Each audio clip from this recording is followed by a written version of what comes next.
Ընկերներ, հայություն, բարի երեկո։ Որոշել էի մի երկու դադար տալ, չխոսել ինչ-որ բաների մասին, առավել ևս քաղաքական թեմաների մասին, բայց մի հետաքրքիր բանի եմ ուզում անդրադառնալ։ Այսօր առավոտյան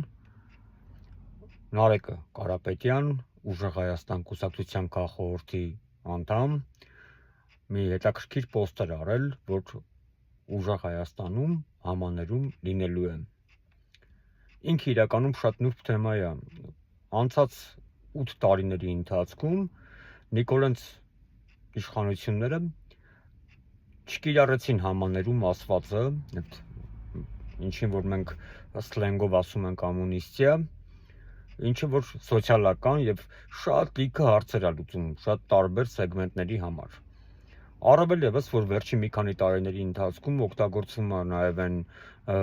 բանը, պատժամիջոց կլինի, թե խափանման միջոց կլինի, այս տեսակը տնային կալանքի, ինչը որ շատ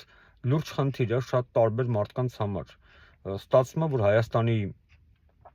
շատ մեծ քանակի բնակարաններ,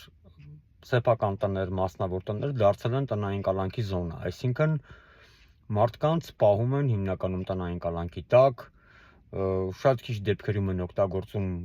ստորագրությունը որպես խափանման միջոց, հիմնականում մեծ գրավներ եւ ինչն է հետաքրքիր, Նիկոլի իշխանությունները, երևի թե միակ իշխանություններն են անկախ Հայաստանի պատմության մեջ, որ ամենաշատ քրեական վարույթները, քրեական գործերը նախաձեռնվել են կոնկրետ 2018 թվականից դեպի այս կողմ։ Ես ինքս որպես քաղաքացի մի բան կարող եմ ասել, որ համաներումը շատ կարևոր ու քաղաքական կամք ունենալու երևույթ է, որը պետք է իրականացվի եւ հունիսի 7-ից հետո, երբ որ մենք իրապես կունենանք խղճով ուժեղ կամային հատկանիշներով իշխանություններ մեր ուժեղ վարչապետի գլխավորությամբ, Սամվել Կարապետյանի գլխավորությամբ, ապա ես համոզված եմ, որ համաներումը կլինի եւ շատ մարդիկ այդ խնդրից ուղղակի կպրծնեն, ել չեմ ասում, որ կալանավայրերում ինչ վիճակ է։ Լավ եղեք, ժողովուրդ ջան, համոզված եմ, որ ամեն ինչ լավ է լինելու։ Զիք մնացեք։